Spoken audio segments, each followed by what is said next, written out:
got a story I'd like to talk about. It goes way back to high school days, so I'll try to stay on point and not digress too much. And Pepito and Pepe, I want you to listen to this too, because maybe you'll find it interesting, so pay attention, okay? I'm all ears. Just get on with it, all right? All right. Classmates.com. It's a website that's been around a very long time. I'm not a paid member, but I did set up a profile about 15, 20 years ago or longer. Probably longer ago than that. So I've got now pictures and then pictures, just one of each, showing what I look like back in '67 and in a current picture. So this is from Hamilton High School, classmates.com, graduating class. Let's see, I was 66. Well, I had a girlfriend at the time, about a year younger, so she was 67, graduated. And there was another girl at the time that I knew from that same class. Her name was Gina Bernard. Oh, we're mentioning names now, right? Well, it's social media. You can do that. Whatever you say. I can't remember exactly what she looked like, but I do remember she was extremely attractive. She also had a brother that drove a brand new Chevrolet. He was older. They lived in Cheviot Hills, so it was an upscale neighborhood. I lived at the bottom of Beverlywood Street, and they lived on top of Cheviot Hills, very, very luxurious house. Okay.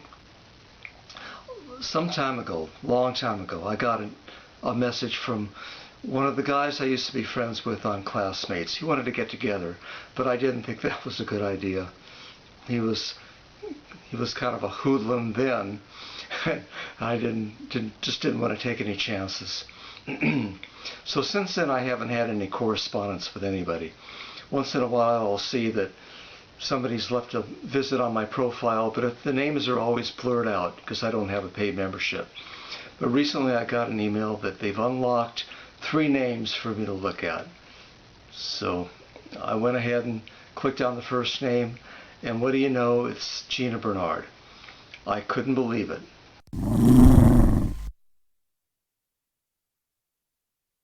A likely story. You're putting us on with all of this, aren't you? No, I wouldn't make up the story. Why don't you believe me, Pepe? Just listen up, okay? This is for real. So I left her a message. I said hello, and I actually had to give her an apology because the last time I saw her, I must have done something to make her very angry with me. I was working at one of the snack bars called the Carousel. It was right across the street from the high school. I had a car. I was making deliveries. I was delivering pizza for the Carousel restaurant. And I was just sitting there waiting for my next delivery assignment when she walks in, and she walks right up to me, and I could tell by the look on her face that something wasn't right. She comes up and she takes a swing at me, and I saw it coming, so I ducked. Wait a minute. You mean she tried a Will Smith on you? This just keeps getting better. And then she gives me a crumpled up note, and I read the note, and it says, "You had your choice and you made it." Okay, so I never knew I had a choice when it came to her. I thought she was out of my league. What does that mean, out of my league? I think he's talking baseball now. Yeah, out of my league isn't very attractive, too attractive. Why would I pursue somebody who I've got no chance with? All right, so continuing the story, I avoided getting slapped that day, and she threw a crumpled up note at me, or left it on the table. It said, "You had a choice and you made it." Well, when I saw a visit on my profile, I thought, well, maybe I'll just apologize for what I did to make her angry. I've got a little idea. Oh, come on. You've gotta know what you did to piss her off. I said that after all these years, I hope you can forgive me for what I did to make you angry. And I just thought that you were too pretty for me to pursue. And the song Johnny Mathis Gina was out at that time too, and so I said in my apology that Johnny Mathis's Gina is you. It's always made me think of you, and that was about it. Well, after that, How much longer, huh? Isn't it about time for our walk? oh, the best part's yet to come. Wait a second, you guys, okay? Pepe, Pepito, don't get impatient. I'm getting to the best part.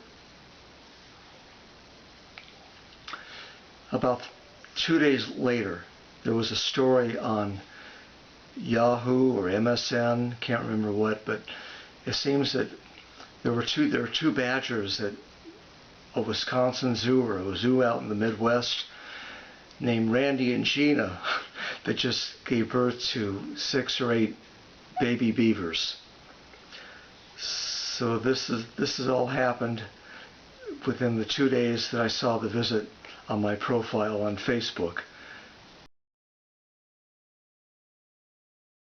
So I just thought that was too good. I had to tell the story. And that's the end of the story, okay? And you guys, thank you, sir, for being so attentive. And sorry you really didn't believe my story, but why would I lie, right? It's getting deep in here. Know what I mean? Sounds like somebody's not buying my story. Nope, not buying it. Not buying it at all.